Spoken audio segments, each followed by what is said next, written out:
Well, hello everybody. This is Papa Bear 3. It is officially April 16th, 2016. The house is quiet, as you can hear in the background. Only one person besides myself is awake, and that is Cole. But he's being a good boy. He's going to let Daddy take this video, hopefully, in quiet. The house is quiet, the lights are dimmed.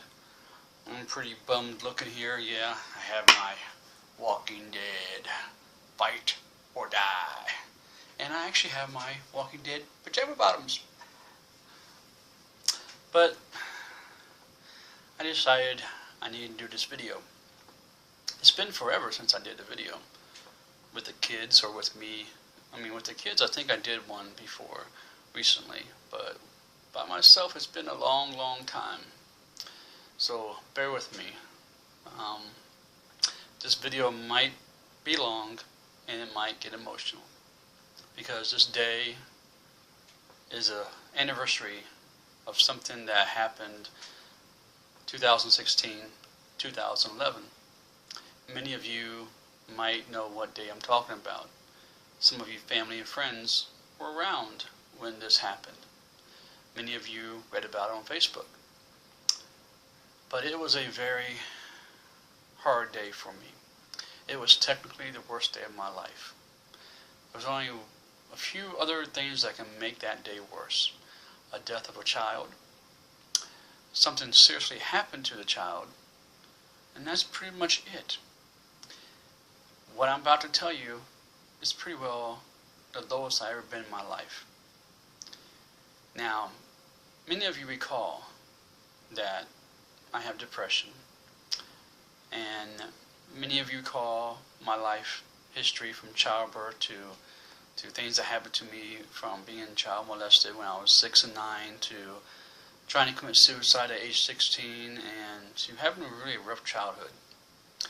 Now, when I became a parent, and I remember that day like it was yesterday, one of those that we remember many days of our lives. We remember the birth of our child. We remember special holidays. And there's days that are not the greatest days that we remember too. Like, I remember the day that I was molested. I remember the day I tried to commit suicide when I was younger. I remember many days. So this is one of those days that I never will forget. And to go back a little bit before that day, many of you recall that 5 years ago, I had a nervous breakdown. From January 2nd of 2011 till April 15th of 2011, I don't remember. I can't tell you what happened during those times. I was pretty well to the lowest point in my life. Now to go back a little further, a year before that, I moved here to Indiana from Florida. Spent 9 years in Florida, met my ex-wife, had 2 kids, went through a bad divorce, had shared parenting, and 3 months later, my ex-wife decided she doesn't want to be a mother to these kids. So here I am being a single parent of not just 1 kid, but 3. And I had a lot of family here in Indiana. And I assumed that I was going to have a big support system. And I assumed life was going to be good when I moved here to Indiana. But for a year, it was not even close to that. Everything I planned fell apart. And then I started to get better. I started to get in a job. I had a good job. I was getting ready to get a nice place. But then the bottom fell through. I was fired wrongfully. I lost the place I was going to get. The place I lived in was not that very good condition. I was having problems with my 16-year-old. I was really struggling mentally. And so I was put on medication. And I've never really been on medication. I've had cocaine issue. I was addicted to cocaine. I consider myself a cocaine addict. And so I never had problems with meds. But I was put on meds, and I was put on some strong meds.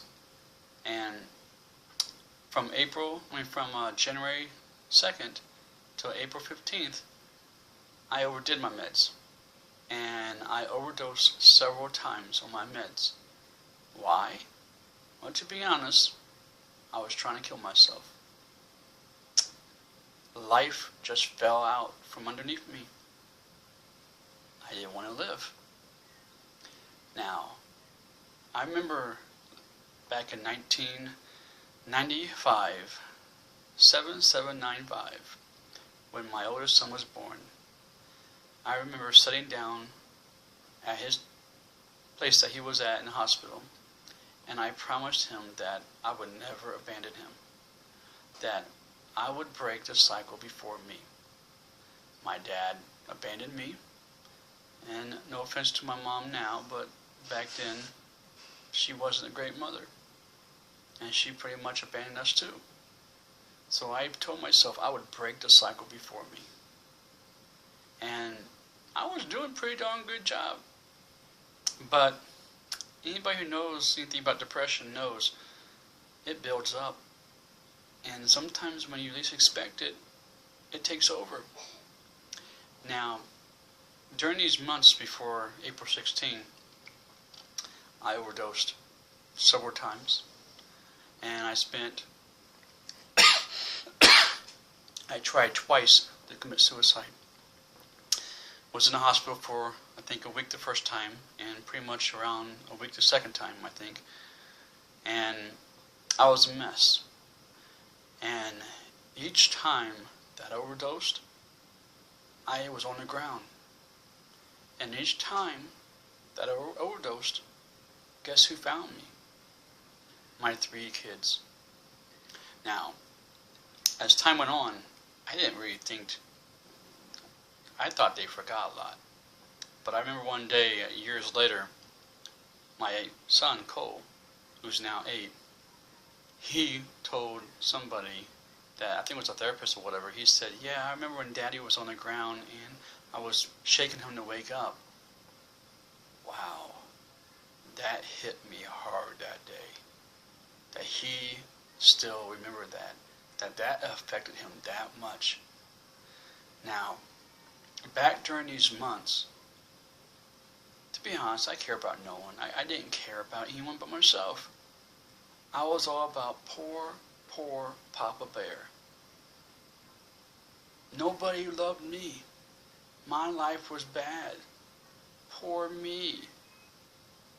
I didn't care about my kids. I didn't care about family and friends.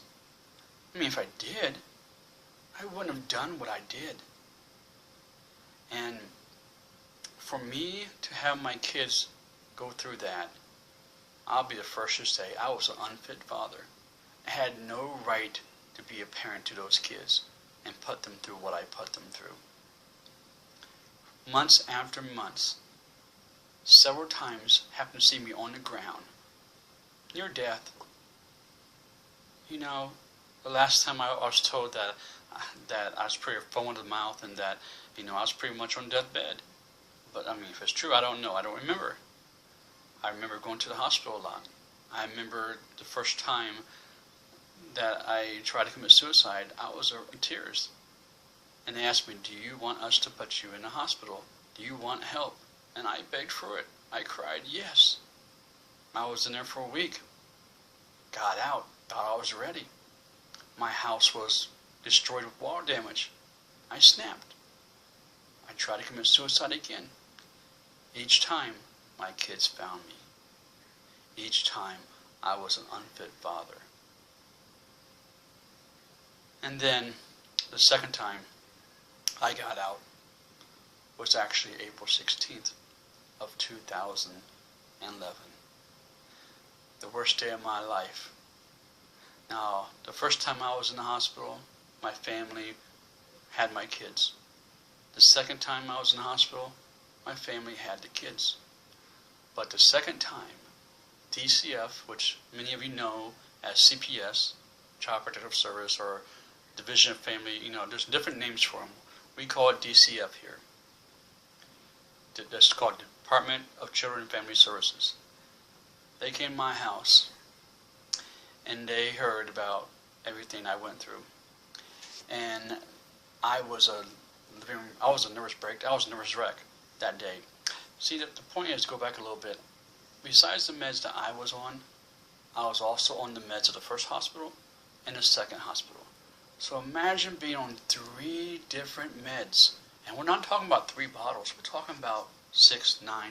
We're talking about a lot of bottles. I was so doped up. By the time I got out, I was so doped up. I don't remember, like I said, I don't remember these 3 months. And Easter, I don't remember it. The kids never had Easter. That's how bad of a parent I was. And so DCF came to my house. The cop was here already, and the therapist was here. My therapist, because I live in a small town, and there were, we know each other. So they come on and check on me from time to time. And DCF happened to come that day, and they were concerned about my well-being. And they wanted to see what the kids were. And I'm scared. I knew what was going on. They were not going to take my babies. So, me, a nervous wreck, got on the phone, called all my family who had my kids and said, give me my kids, give me my kids. And they said, well, we can't. We don't have, the wife's at work with the car, or we can't get there yet till tomorrow. And I'm like, no, I'll pay you. I'll do this, I'll do that. I was even saying I would do illegal things to get my kids back. I was a mess. And then DCF got called. I'm taking a video. I told you, let me take a video, please. Okay, go back and watch TV. Sorry. I was told by DCF, they came back to my house again, and they told me they were legally taking custody of my kids.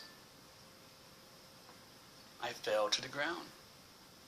I cried, screamed. My world just fell out from underneath me. Everything I knew, everything I loved was just taken from me. Now, many people out there have problems with CPS, DCF. Not me. They saved my life. They had every right to take my kids because I was an unfit parent. Had no right to have those kids at that time of my life. And they took my kids. Now, here I am, a nervous breakdown. I'm just done trying to commit suicide several times. I overdosed many times. I was at the bottom, and then they do this to me? Who wouldn't blame me for going off and kill myself? That was one choice I had. And then the second choice I had, which many parents would have done, was like, hey, I don't have no more kids. Let them do with it. I can go out and be me. I can have fun. No more pressure, no more responsibility. Screw that. Let me be me now. I could have done that. But there's another choice I had. And this choice was harder. Really harder. And that was to get off my butt and get my kids back. Now see, I don't know what happened. But that day, when they took my kids, something inside me woke up. And I'm a big believer in God. I'm a big believer in my faith in God. And I really think that was what it was. And before the court date, before anybody can tell me what I need to do to get my kids back, I didn't wait. I got off my butt and I walked 40 minutes to an employment, to a job. And I applied for a job and got the job. And I walked for quite some time back and forth to work. 40 minutes there, 40 minutes back. Every day. And I didn't care. I was, what's the word for it? I was determined to get my life back. I was determined to get my kids back. And so then I kept on doing that. I got in better shape. I got my meds under control. I had like 5 or 6 people come to my house every day for like 3 to 4 months. Um, and then I got a car. And then I did everything they told me to do. And I did more. And even when the lady who was, I don't know if you call it, I can't remember if it was a prosecutor attorney or whatever, the lady from DCF who took my kids, she was telling me, you do know this takes sometimes a year and beyond. Nah. I was determined to get my kids back as soon as I could. Now, yeah, I got lucky. My kids were given to my adoptive parents. And then my adoptive parents couldn't handle them, and my 2 youngest ones had to go to foster care. And I got lucky again. The foster parents, my daughter knew from their school. So I got lucky that I had some kind of, I felt my kids were safe. But that didn't stop me. I still got off my butt, and I did everything that I could and beyond to get my kids back. Because, you see, the thing is this. It's not about me. It's about them. And I remember as a child what I went through. How it felt to be abandoned. How it felt to feel like you're not loved. I had parents who did this to me. And I remember promising my son on his day of his birth that I was not going to be like my parents. So I felt ashamed. I felt like I failed my kids and I had to make it up to them. My oldest was 16. And he didn't want to talk to me for a little while, and I understood that. But I didn't give up. I could have easily gave up. But instead I got off my butt. I wiped away the pain, and I took that baby step. And people don't understand that, yeah, it's hard to get back up. And yeah, it might take days, weeks, months, and even years. But if you fight, if you keep going, you can conquer anything. And if you can't conquer it, say it's like me, my physical issues and my mental issues, I can't control some of it. So I got to accept it and move on. It was a hard time for me because I went from seeing my kids every day, 24 hours a day, to only being able to see them 2 days a week, 2 hours those days, and supervised with some lady with a clipboard watching my every move. I'm the only parent they have. They try to contact the mothers. Mothers don't want anything to do with them. Mothers wouldn't reply. They sent letters to their addresses. Got nothing back. So, I said to myself, I have to earn the trust back from my children. I have to show my children that I can be the parent they deserve. See, it's not about what I deserve. It's about what they deserve. Each one of them deserve a parent who will love, take care of them, and be there for them. And I marked my words that I was going to do that.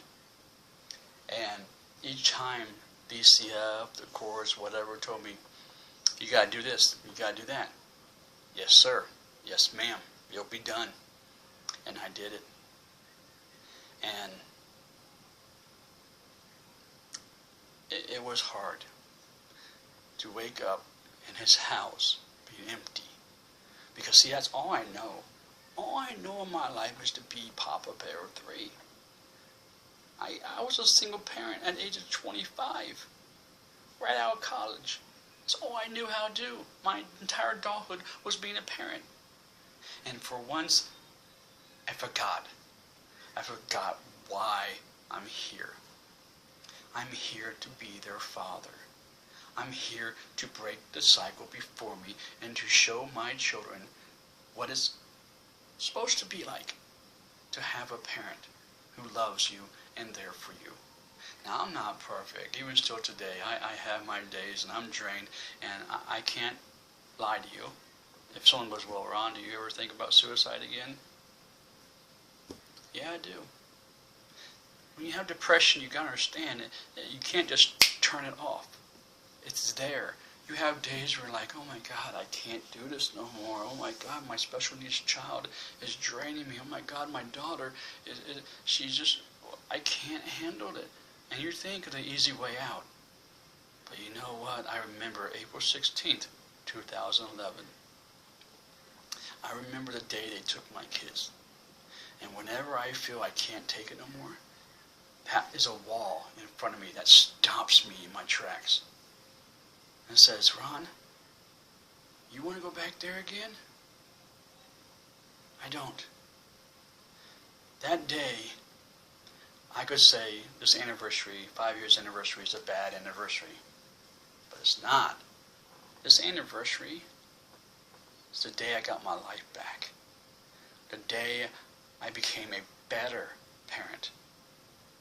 And from what I've been through from then to now, it's been nothing but up. Yes, it's been down. And yes, I've had to fight a lot of fights. But see, another thing I keep telling people, you gotta keep fighting. And that light at the tunnel, it's down there. It might not be like real close. It might be real faint and a little dim light. But if you keep going and keep going, eventually you're going to get there. It took me 5 years to get my disability. 5.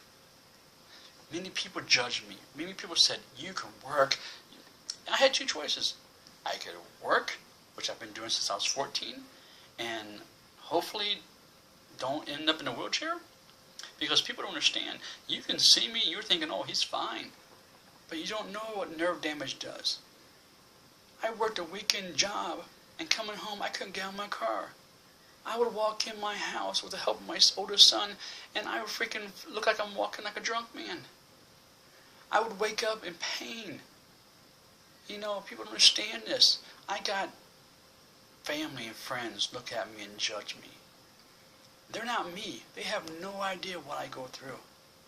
Yes, I could have kept working. But what would I do? What good would I do to my kids? So I had to step back. I had to think of them. And many people looked at that as a failure. They looked at me as a bad parent. I don't care. I don't give a crap what anybody else thinks about me. 5 years ago, I did. I cared what you thought about me. And yes, I still do to a point, but not as much. Because the only people that matter what think about me is Cole, Faith, and Mitchell, and Nana, and then maybe a few other people. Besides that, who cares? Now, finally, I got disability, and the battle is over with. The struggle is done. And yes, financially, I'm doing pretty decent. I mean, this will be the first Christmas coming up that I would not need Toys for Tots. This is the first year that I am not paying a month behind on bills. That I have no bills that I am paying a month behind. They're all caught up. I'm happy. But that doesn't mean I'm still not dealing with struggles. There's other struggles. And even if you have no struggles, there's going to be more coming along. But you know, like I always tell people, it's not the time that you're struggling that you need to worry about. It's the time that you don't struggle. You need to cherish those times and get prepared for the next struggle, because it will come. But if you can enjoy the time that you have, that's all that matters. And then keep fighting through the struggles. I mean, like I said, you have your kids taken from you. Only things I can think worse than that is having something done to my kids wrongfully, or my kids being dead. Those are the 2 worst things that could ever happen to me. But I'm okay. I'm better. But this day means a lot to me, and I will never forget this day. I was not a great parent, and I still am trying to make it up to my kids. Because, you know, people tell me, Ron, You made mistakes. Ron, it's over with. I failed as a parent. I became my mother. And I love you, Mom. Don't take this the wrong way. The past is the past. But I became you in the past. I did something I told myself and my children I would never do. I failed them. And I would never forgive myself for that. Because I remember what it's like to be in their shoes. I remember seeing my mom overdose, and the ambulance has to come. I remember my mom being taken off to jail. I remember many, many things. I vowed to break this cycle, and for the past 5 years, I've done my best to prove to my children that I meant what I said. I'm not a perfect parent, but I think I do a pretty darn good job. Many people have talents. They're carpenters, they're doctors, or whatever. Many people, they have their own specialty. Mine is Papa Bear 3. It's my life. That's what I'm here for. That's what I love. So, I hope somebody out there gets something from this video. Because I want you to understand that life can be crap. And we can struggle. And we can feel like there's no way out. But there is a way out. You've got to believe. You've got to look at your babies and believe that there is a better life. And you've got to take that step. That baby step. Next one. And get this. You might take 1 step forward and 2 steps backwards. You might do that for some time. But as long as you keep moving forward, you're going to eventually make it. If I can, you can. I believe in you. I believe in me. And I believe our children deserve us as parents. But for them to deserve us, we have to prove to them that they deserve us. Because if we're going to be, if that made sense, I don't know if that made sense. I think I just kind of blabbered. Sorry. All I know is I read many posts out there in the group, and I see many people struggle. And I can say all the words to you. I can tell you and inspire you and even put myself out there, and hopefully that you connect the dots and you get it. But I'm not you. If you can't get up and walk the walk, you're never gonna make it. You got to believe it. You got to focus on you and how you can get up off the ground and keep moving. No one's going to do it for you. Sorry, I'm not trying to be mean here, but many people out there, they expect the world to take over and do it for them. I'm going to be the first to admit I was that kind of person. 5 years ago, I was poor me. I had the agencies out there. I wanted them to take care of everything. I want them to take care of this, them to take care of that. Poor me, I can't do it. Can you please help me? Can you pay my bills for me? Can you feed my kids for me? Why sit back and poor me? You have to do the work. You have to get off your butt. And you have to be willing to put in a lot of sweat. And I keep telling people out there, there's help out there. But you got to be willing to work for it. You got to be willing to make all the phone calls. There's churches, agencies, everything out there to help you. If that means you got to step back and go in a shelter or something till you get on your feet, that's what it's there for. You got to take your pride, put it back, and for your kids' sake, you got to move forward. Many people don't want to do that. They want handouts. They want everybody to do it for them. Where there's a will, there is a way. And I'm telling you right now, after I got my kids back, which I did, by the way. I got them back 3 months later, 3 to 4 months later, I think it was. Got them back right before school started. And I promised them I would never do that again to them. I earned their trust back. I earned their respect, their love, and I became a better dad. You can do it, people. You just gotta pull up those pants, look that struggle face straight ahead, and you gotta keep going.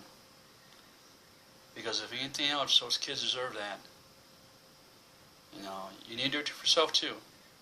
I mean, you need to work on you. And see, that's what I did during this time that my kids were away. I worked on me. I got me where I need to be. And see, that's another thing. I see people out there talking about me time. You have your kids taken from you for 3 to 4 months. You get all the me time you need. I never ever complain about me time. Because my kids didn't ask to be here. I brought them into this world, and it's my job to take care of them. And yes, we all need to take care of ourselves. But if taking care of them takes that away, if there's no way to have me time, which I think there's always ways you can work it out, but there's no way, don't complain. That's your job. Your job is to be their parent. First job is to parent your children. Then comes you. Now I know you people out there are going to say, well, you have to have healthy me time, you know, and yet there's points, I get that. But what I'm trying to say is, we brought these kids in the world. We have no right to complain. And I'm talking about those people out there who complain like, oh God, I want to go out party this weekend, but I can't because I got to take care of the kids. Or I never get to do this, or I never get to do that. Shut up. You want me time? Close your legs next time. No offense, I'm not trying to be rude. But sometimes people got to be bluntly honest with people. You know, wake up. You want me time? When the kids are all grown up and out on their own and everything, there's your me time. Because I'm going to travel, hopefully. But again, I mean, if you get time, then make time for, I mean, even if you don't get time, try to make time for yourself. You know? Well, this video is going on forever. I don't know if it's going to post on Facebook. I might have to post it on YouTube and then link it up that way. I'm proud of myself because I actually thought I was going to get emotional. My life is devoted to my children. And I would do everything I can to raise my children to be great men and women. And I look at my 20-year-old, and even though I'm not great with compliments, even though I'm not great saying, good job, Papa, there, I did good. For all he's been through, he is a great young man. And Faith, she's my baby girl. Even though she needs to control her emotions better and all that, her smiles, the energy she throws onto me, the love, I mean, there's no other greatness in the world than the love of your child. And then you got my special need young man. He can really drain me. But the time that he wants to be with me, the daddy time he asks for, when the cuddles, the hugs, I mean, you're going to have bad days. And everything I can say negative, I have 10 things I can say positive. Because I wouldn't want to go through any other life than what I have. I would rather be a single parent than married and happy and without kids. I'd rather go through all the struggles I go through in life than to not have any struggles and not have children. My calling is to be Papa Bear 3. And I thank him up there because he's always looking out for me. He pulls me through at the last minute, and I'm blessed. And all I'm going to say out there, people, love your children. The good things, the bad things, love it all. and just cherish them. And not just the big things. I mean, the small things. Sit back and enjoy your children.